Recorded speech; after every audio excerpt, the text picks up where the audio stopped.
which actually means, among other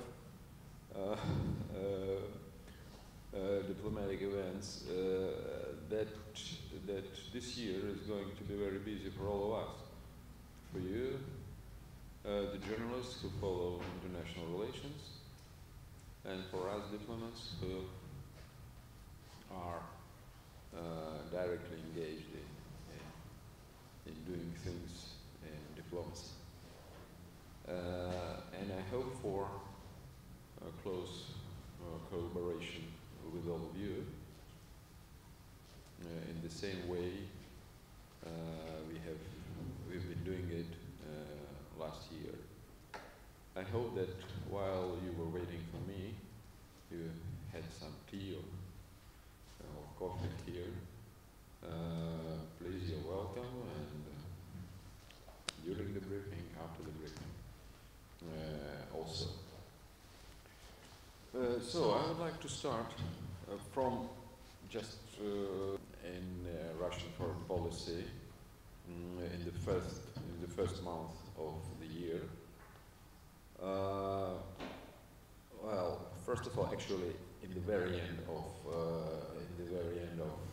2015, on December 31 of 2015, President Putin approved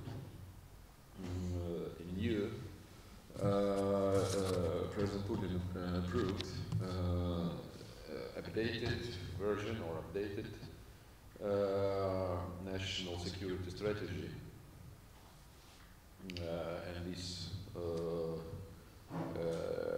the text of the updated national security strategy of Russia is available in open access on the website of the President of Russia, on the website of Russian Security Council, and it was this updating actually is not anything unexpected or anything happened all of a sudden.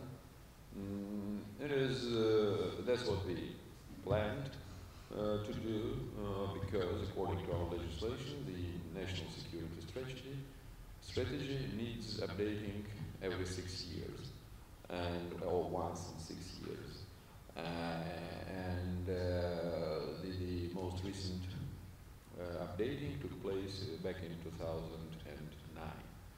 So this was a high time to update national security strategy, and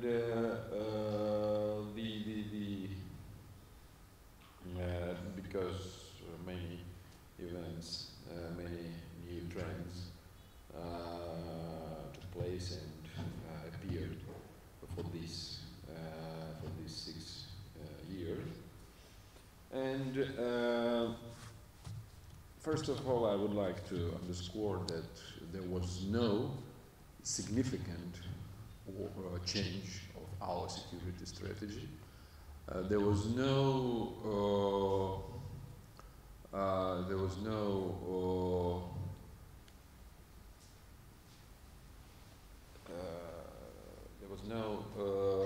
conceptual change of our security strategy. Still, we attach priority to use of peaceful, diplomatic, political means in protection of our national security, in ensuring our national security. Still, we consider,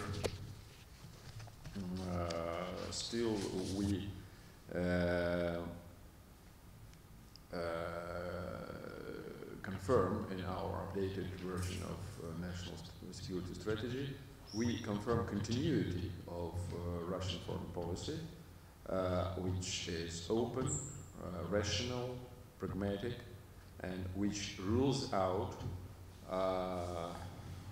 confrontation.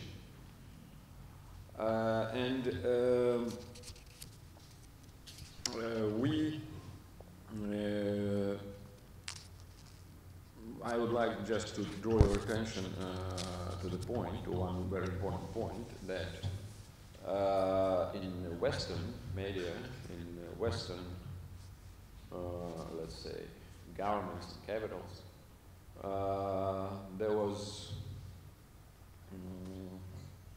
a concern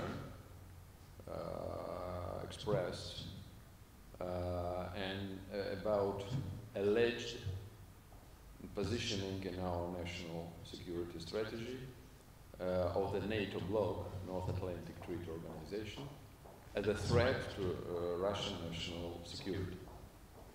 Actually, if our Western colleagues read the text of our updated national security strategy correctly and attentively, they would have noticed, that it's not the NATO itself that is called a threat in the strategy, national security strategy.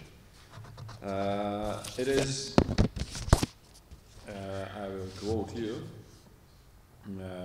it is expansion of alliance and alliance's approach to Russian borders create a threat to our country's national security. So not the NATO itself, but certain elements of NATO policy, namely enlarging NATO, namely build-up of the military potential of NATO, namely vesting NATO with global functions implemented in violation of norms of international law. Further expansion of the alliance, approach of its military infrastructure to Russian borders. This is what is creating a threat to the national security, not the NATO itself.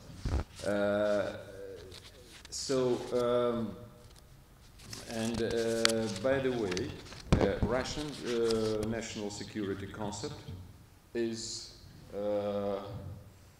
greatly different, is in a principled way different from the strategy of national security approved in the United States of America back in February 2015. And in this document, it is clearly written that military superiority of the United States of America is the main factor of ensuring American global leadership. So this is the principal distinction between Russian national security policy and strategy and American national security strategy, is that we do not put an emphasis on reaching military superiority over anybody. That is what I would like to deliver to you today for the first of all. Also, the day before yesterday, on January 26th, Foreign Minister of Russia, Sergei Lavrov, held a news conference, which my minister usually hosts for Russian and foreign journalists in January every year. It's an annual event. And during this conference, in his address to the journalists and answering their questions, Foreign Minister Lavrov, first of all, explained our view on current situation in the world and international relations. He emphasized that the year 2015 was very complicated, and this year will be remembered for further intensification of the global rivalry for influencing ongoing processes of change and the emergence of new international systems. With regard to this, Minister pointed out at two conflicting approaches. On the one hand, there were attempts to slow down the objective trend toward forming a more equitable, polycentric international system, and to maintain dominance in global affairs, and to impose one's will on others. On the other hand, we witnessed a greater desire to channel this rivalry to a more civilized course and to prioritize the joint efforts against common challenges. I understand that, I know that we have already sent to you by email the full text of Minister's remarks, so I'll just, I would like just to underscore main points. And main point is exactly that my Minister emphasized the growing necessity of multilateral collective approach in addressing global challenges and threats, like first of all challenging the threat of international terrorism, which is in the most dangerous way appeared in a form of criminal activity of the so-called Islamic State in Iraq and in Syria. And again, my Minister drew attention of the journalists to the initiative of President Putin to establish a global anti-terrorist coalition in accordance with international law and under the auspices of the United Nations. That is the key point that my Minister emphasized. Then he emphasized that the attempts of the Western states to isolate Russia in global world, in international relations, were a complete failure, and he clearly said that this kind of old-fashioned thinking of containment against Russia or of isolation of Russia should be thrown out from diplomatic practice, from the practice of international relations. And then I would like to draw your attention to the very important point that my Minister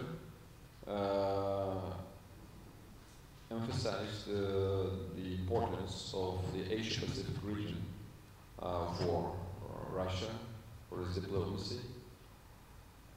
He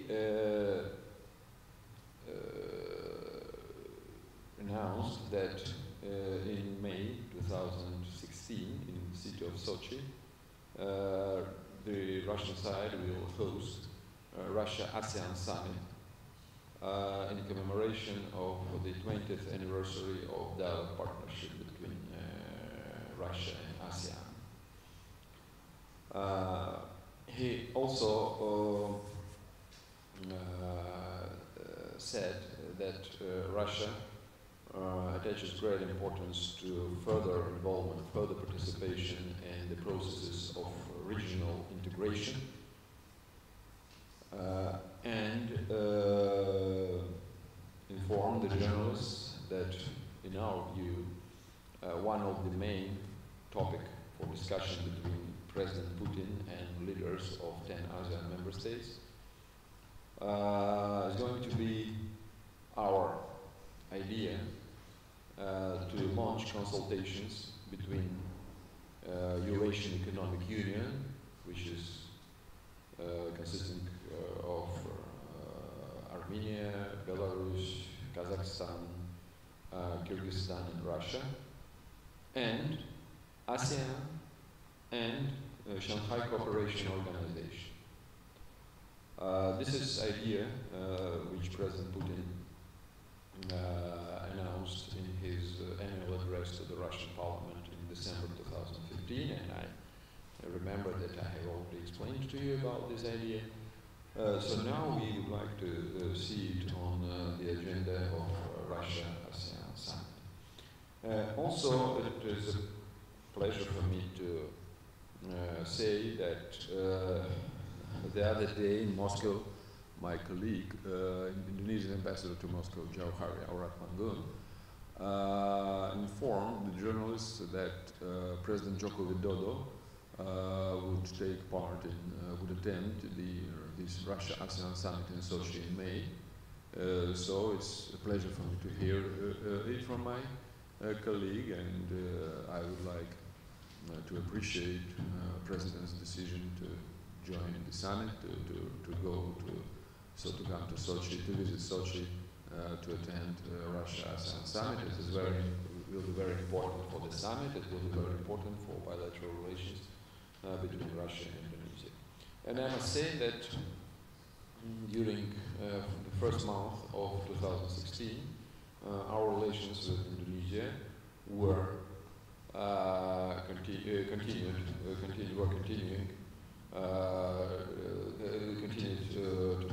continued promoting. First of all, I would like to draw attention to the telephone conversation between Minister Lavrov and Indonesian Minister of Foreign Affairs, Her Excellency Mrs. Retno Marsudi, on January 5th.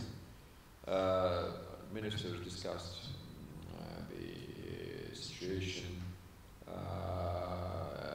in the area of Persian Gulf and the Middle East against the background of aggravation or worsening relations between Saudi Arabia and Iran, and they discussed possible ways of normalizing this unfortunate situation.